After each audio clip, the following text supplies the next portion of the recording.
Hey guys, Jax Merrick again, and another trucker's blog, and this is something that has been driving me up the wall that I need to tell you guys about. And those very few of you who have driven trucks before would know exactly what I mean. For the love of all that is holy on this earth, do not tailgate us. Dear God, that is such an annoying thing. It is something that puts commercial drivers on edge,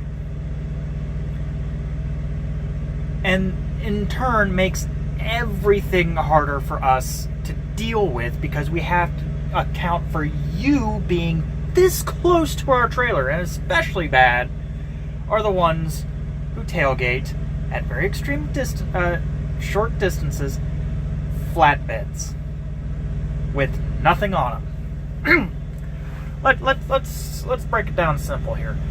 A box truck, I can understand people wanting to tailgate it because it breaks up that sort of air resistance, and it's drafting. It's literally just like drafting.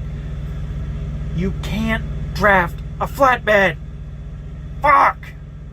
How many times do I have to tell these people? Or whenever I have someone trying to draft my flatbed, especially if there's nothing on it, I will literally drop out of cruise control and slow down to a safer speed. To me, a safer speed would actually be closer to 20 mile an hour, but I usually tend to lean towards just the minimum safe on the interstate, which is 40 to 50. I'll generally try and go 45 to 50. And I've actually pulled over to truck stops and truckers who were behind me watching the whole thing going, so why did you decide to drop down to nothing? Because I had a guy tailgating me the entire time. There is absolutely no safe, valid reason to tailgate a tractor trailer. Now let's put it simple. When you're drafting a box truck, again, it's breaking through the air resistance, and there's less air resistance behind that truck. I see that. The problem is my phone not focusing. The problem is you are too close for them to see you there. So if they have to hard brake, right under the tires you go. If you're lucky. If not, you hit the back of the trailer, and at that point, if you're hitting the truck at that point and the person's having a hard brake at that point, it would be safe to assume that some bad things are going to happen. And I've had some drivers out there say, if you're lucky, you're dead. And in that case, I can totally see that, because the alternative is being alive with some being massively injured in a tractor-trailer incident because you were too close and you didn't have the physical reaction time to stop in response. And I see people that do this all the time, and with a flatbed it's even worse because we are not breaking enough of the wind to cause that drafting effect. We're not. Unless we're hacking a heavy load that is literally breaking through the wind and through the air resistance and the wind shear, we're not providing enough draft effect or drafting ability for people to take notice. There is a benefit for flatbedders, though. We can still see you for the most part because our load isn't as big generally. Unless you're like me right now, where I'm hauling a bunch of PVC, which the volume of the load is bigger than than some box trucks or box trailers. But there's literally no safe reason. You are taking your life into your hands for a fraction of a mile per gallon benefit. There's a reason that box trailers, a lot of them have that sign on the back. If you can't see my mirrors, I can't see you. And that's reality. I've had too many people that will sit right behind me, and that's the reason I go to a safer speed. Why I slow down. Because hopefully people will think, their time is more important and they will just pass and then I can go back up to speed. The stupid ones, shut up, are the ones that still stay behind the trailer. That still think they're getting that draft effect, that they're getting some benefit for staying behind the trailer. And usually, it's less than a car's distance between the end of my trailer and their vehicle. That is in no way a safe speed to be in. Or a safe location to be in. I mean, granted, we take longer to slow down. But if need be, I can rip on the brakes and this thing will come to a stop. The reason why we don't do that is because we don't want to load shift.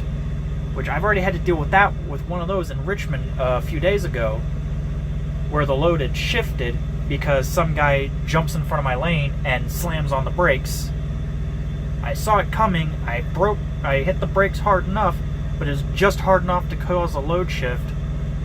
And then I got a message from dispatch going, what's going on? We have a hard brake critical safety event. What's going on? Is everything alright? Everything's fine.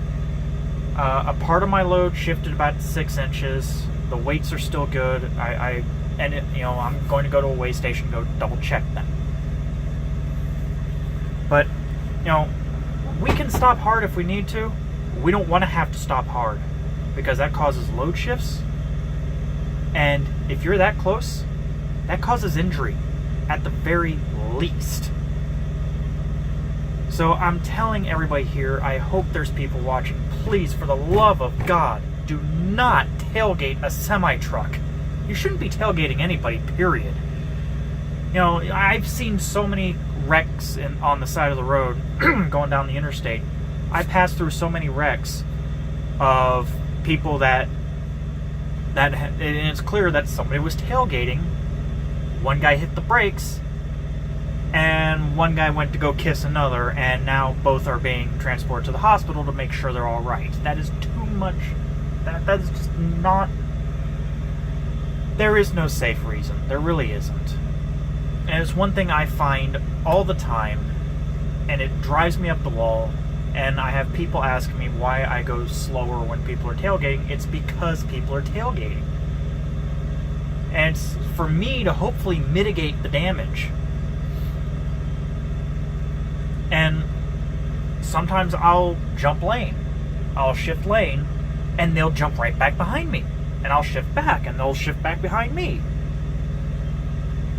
And I'll pass law enforcement who are just sitting there watching the whole thing and not doing anything, but mainly because they're there to catch speeders and drunks, and they have bigger fish to fry. But I'm sure a lot of these people that see this could see there's now a problem. So then I'll take an exit, get off the road, and the worst ones are the ones that keep following me. And it's not just me, it's a lot of other truckers I've talked to that have had this problem. And I will literally go to the end of the off-ramp, cut across the street, back onto the on-ramp, and they'll be right behind me. Because they're like, oh, I'm going to get reduced gas mileage. Yeah, at the cost of, if I have to hit the brakes for any sort of reason, say, wall of traffic right in front of me that I need to slow down for, that I'm going to slow down ahead of time for because I take longer to brake safely, you're kissing my rear bumper. And, the average, some would say the average human reaction time is less than just shy of half a second. Well, let's do a little thought experiment here. It's a half second, and then nearly another half second to physically react, and then its braking force takes time to apply. So by the time I'm slowing down, you're just now processing, I need to hit the brakes. And by the time I've slowed down to to a slower speed, I'm just now applying brakes. And by the time I slow down, it's, oh no, there's a problem now. Or you'll have to rip on the brakes, which could cause somebody else to rear-end you. And in a lot of cases, if there is a semi-truck involved in an accident, the cops are going to be looking at the semi-truck. Because we're supposed to be the safer drivers. We're supposed to be the more capable drivers. And in a way, I can understand that.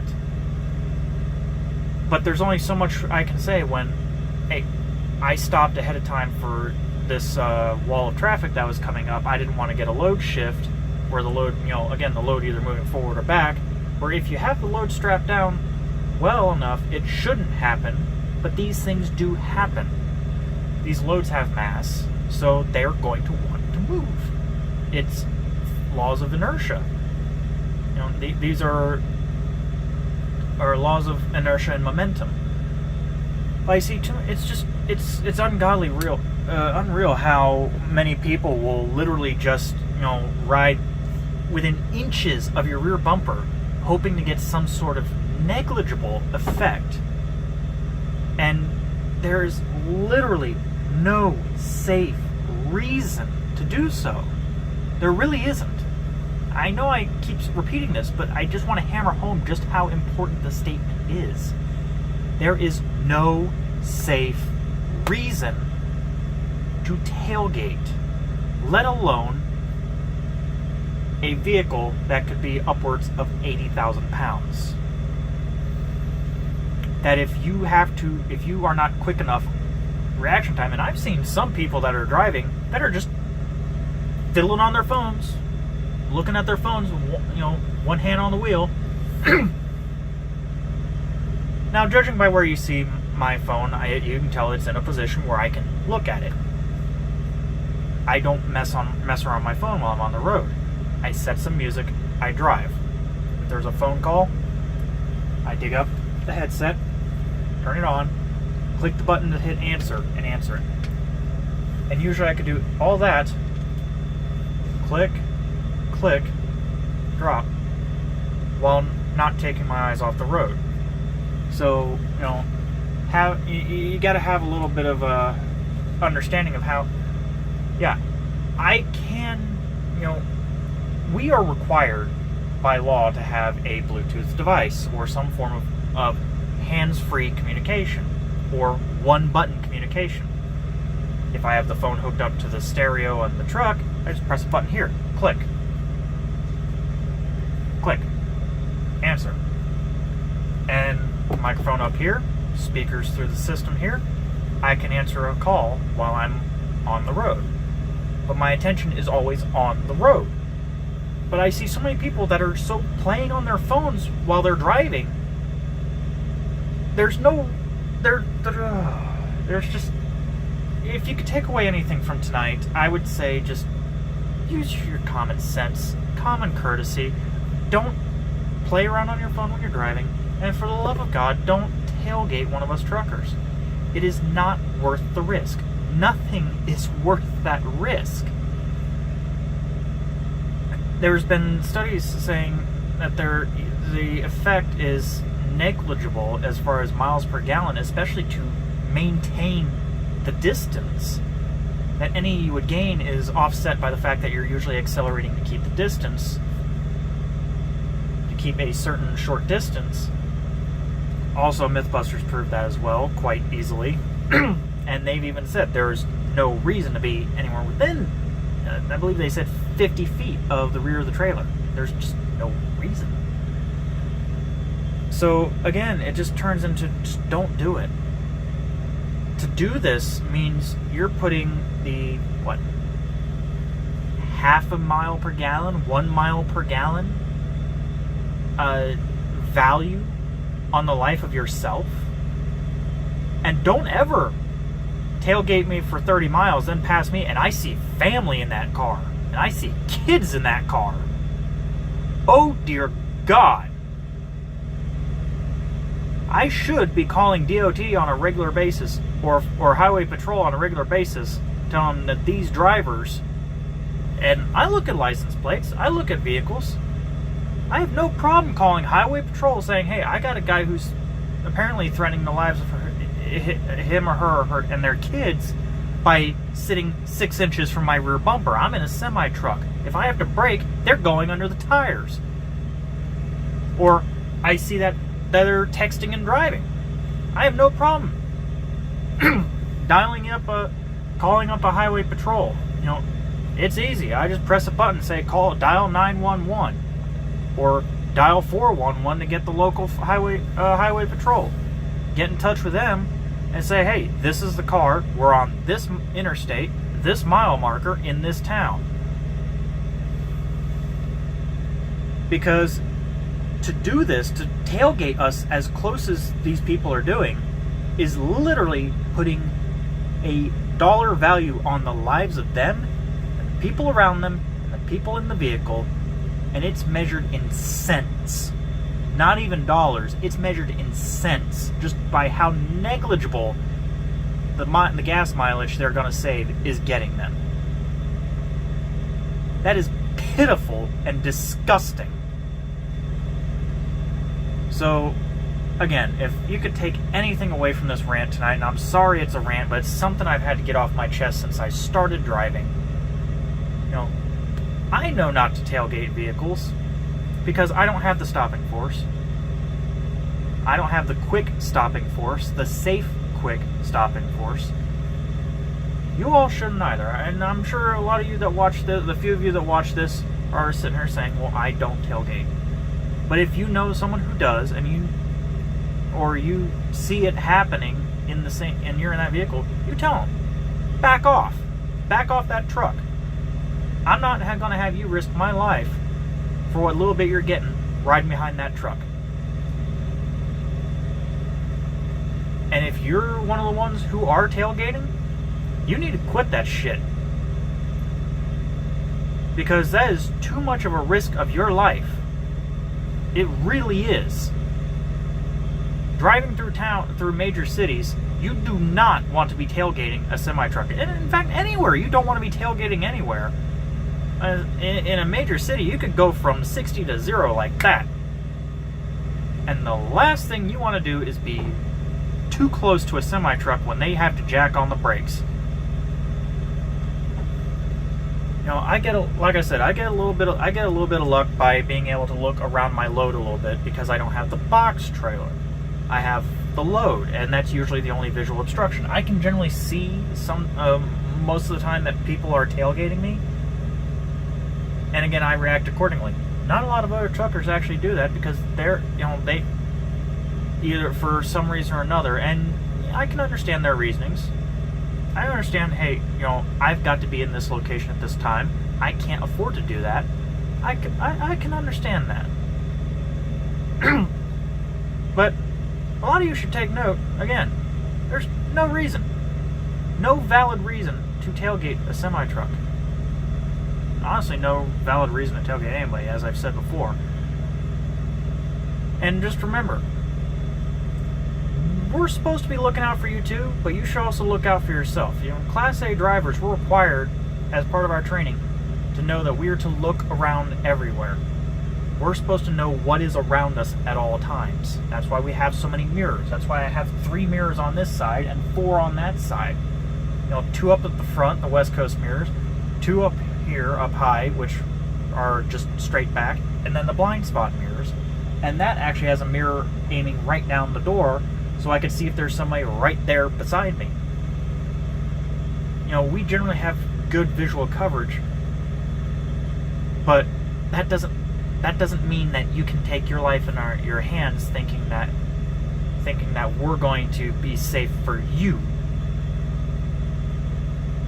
and that we're going to avoid, I'm probably phrasing this wrong, but it's the idea that you're putting your life in your hands. We may not be able to keep you safe in that respect. And that's part of why, again, I slow down when people are tailgating me, mostly to irritate the hell out of them to the point where they pass me. But we have so many other things to worry about on top of the fact, because we have to worry about the load, we have to worry about everybody around us. And we especially have to look so far ahead. If something's happening up ahead, I have to make a reaction to that. I may not be able to react to that properly because you're behind me, directly behind me. where I can't slow down at the correct rate. And there's been times, especially when I was going through Chicago and the Jersey Turnpike, where I couldn't slow down fast enough, so I had to slow down earlier. And all that, I get honking from the back because of it. Oh, people ripping on that horn like, what are you doing, you piece of shit? You're slowing down. Can't you see the road's clear? But then I see, well, there's a lane closed. There's people stopped right by it because people are trying to merge into one lane. And you're right behind me, so I can't slow down fast enough, or I can't slow down a little bit later. So there's just that problem of that causes so many issues for the driver of the semi-truck, and it takes your life into your hands, and it puts your life and the lives of those around you in risk just because you want to save a few dollars in gas. And honestly, gas prices are a little cheaper nowadays. I mean, I was driving a really bad vehicle when gas prices were almost $4 a gallon. So trust me, gas prices aren't that bad right now. You can afford a few extra dollars to make sure you get there safely. So again, I'm sorry this got ranty as well as sort of rambly, but it's something I need to get off my chest, and I feel a little bit better now having said that. I hope that all of you out there stay safe out there on the road, and we will see you in the next time. This is Jack's American Trucker Blog, and have a good one.